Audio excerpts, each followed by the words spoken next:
KREM 2 News at 4 begins now.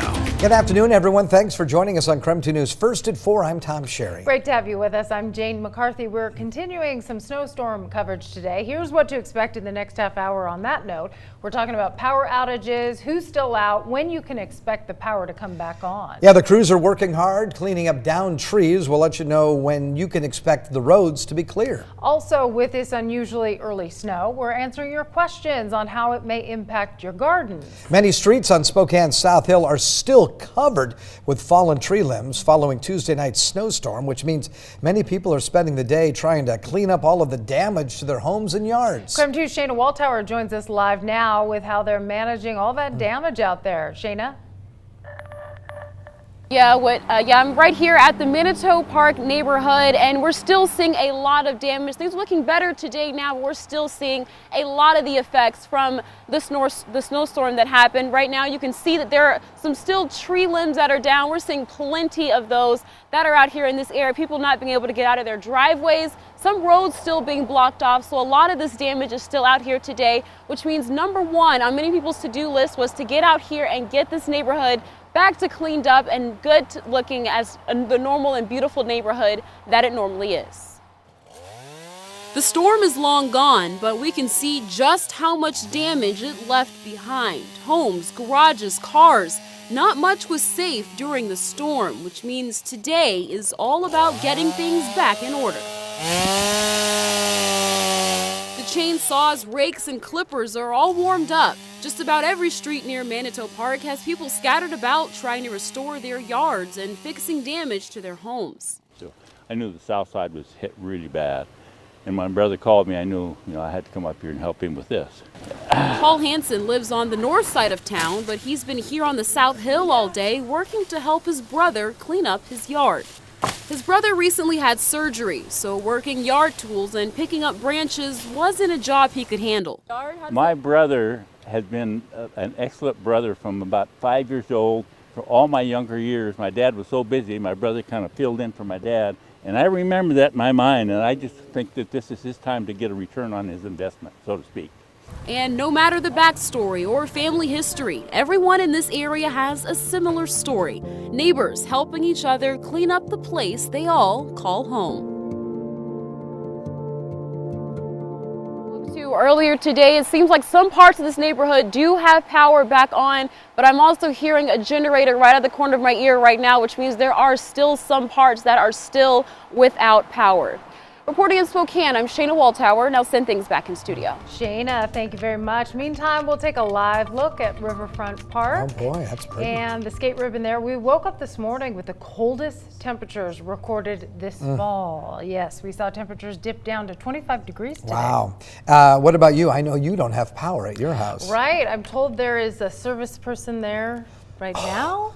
Saint service person. Saint service person for sure. So I think we'll be back in action That's soon. good. But fortunately, I didn't suffer any damage. Absolutely. So. Good they're there because it's going to be another cold one tonight. Come on over here. We're tracking temperatures again this evening, dropping down into the 20s. Did I mention that we're still in October and we should normally be seeing temperatures only in the low 40s, instead into the 20s? We'll still look for sunshine again tomorrow. More cool days expected. Looks like we're going to see mostly cloudy skies, though, by the time Sunday rolls around, with a slight chance of rain. So mostly clear, cooling quickly, kind of a repeat of what we saw yesterday. We'll look for an overnight low. What happened? Can you bring it back? There you go. 24 degrees. Service technician was working on that as well. 24 degrees, so another frosty night, and then we'll look for sunshine tomorrow with a daytime high of about 53. Here's a look at the weekend forecast. I've got partly cloudy and 56 on Saturday, still below freezing temperatures. Sunday morning we get more cloud cover, but the overnight lows actually stay above freezing. Slight chance of a few showers, rain showers, slight chance on Sunday. We'll look for a high of about 54. All right, very good, Tom. Thank you very much. Well, meantime, 94% of Avista customers were told do have their power back after yesterday's snowstorm. There are still some people without power today. So taking a look now at Avista's outage map, It looks like a little more than 1,100 customers still without power right now. Crews were working overnight to restore power. We thank them for that. You bet. Avista says they hope to get the power to customers by early Friday morning. And taking a look at the inland power right now, it looks like only 7 customers are without power. So good job there. City crews are back out cleaning the roads. More than 150 trees fell, or tree limbs I should say, fell during the snowstorm. Obviously was blocking several roads, many roads around the region. Crews say cleanup efforts are expected to continue through the weekend, possibly into the weekend. By the way, if you see tree limbs blocking a road, you are urged to call 311 to report it to the city.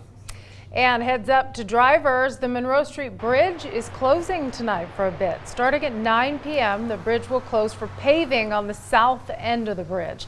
The construction was initially supposed to happen in late September, but that was canceled because of an early snowstorm as well.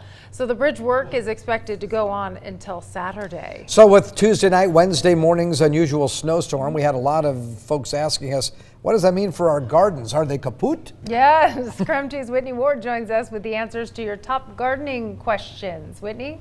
Hey guys, yeah, so how many of your backyards actually kind of look something like this, right? It's hard to even know where the trees stop and start. So this had a lot of you asking questions about this early snow and what it means for our gardens. So the first question that we got a lot of is, a ton of my trees fell. Is it too late to start planting new ones? It's a good question. We talked to an expert from Smart Gardens. They told us, no, it's not too late actually to keep planting. So just make sure to keep clean cuts for any branches that broke. That's an important thing.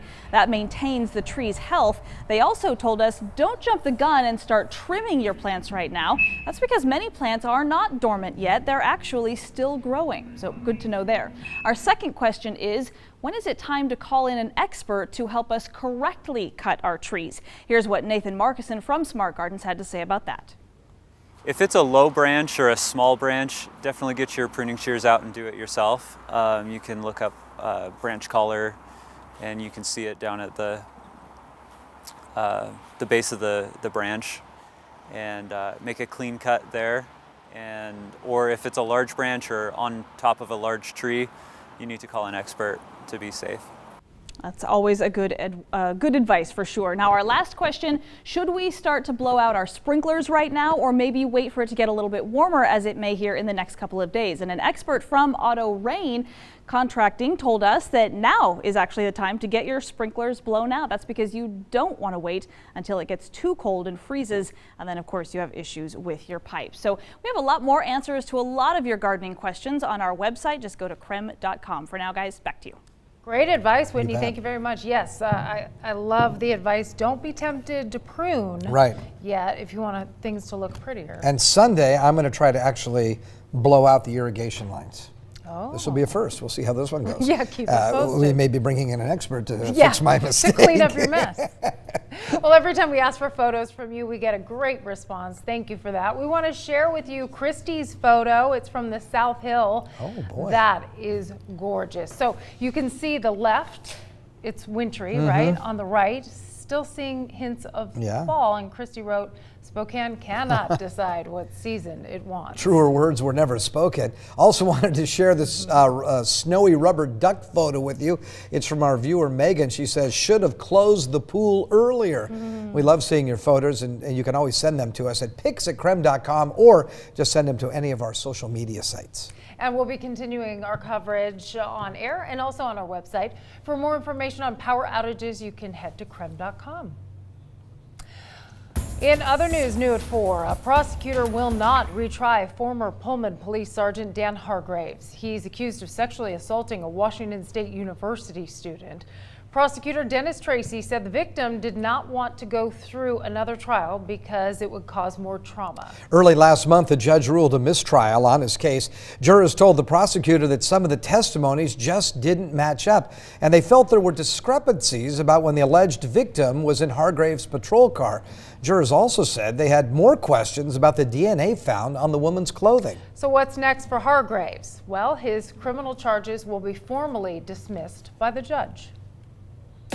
Local astronaut Ann McLean is back in Spokane today. She was at her alma mater, Gonzaga Prep, to talk with students there. Yeah, KREM 2's Mark Hanrahan joins us in the studio. And Mark, this was not the first time that she has talked to those G-Prep students. It is not, Tom. It was certainly an exciting morning, though, for students at Gonzaga Prep. I mean, how often do you get to hear from an astronaut?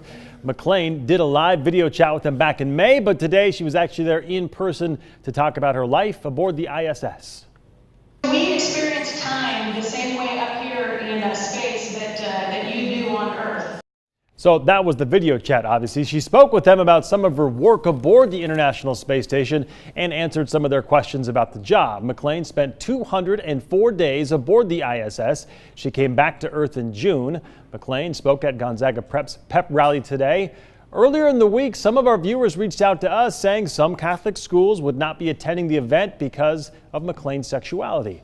Our Shayna Waltower reached out to Bishop Tom Daly regarding those allegations. He responded by saying, quote, Bishop Daly has made no declaration whether the Catholic schools in the diocese may or may not attend, unquote. We reached out to other local Catholic schools as well in our area. We're still waiting to hear back from many of them. However, today's pep rally was certainly well attended and students were excited to hear from McLean. Coming up in our 5 o'clock hour, our Brandon Jones will talk with some of the students about how astronaut Ann is inspiring them. Back to you guys. There. Well, 23 Spokane students could miss school on Monday, and that's because they haven't received or gotten their measles vaccine yet. A Washington law that went into effect in July no longer allows personal exemptions for the MMR vaccine. Now, if students want to go to school, they need to either get vaccinated or claim a religious or medical exemption. Washington has had 2 measles outbreaks this year with a total of 86 cases. Tomorrow is the last day students can go to school if they do not have that vaccine or the exemptions that we've mentioned.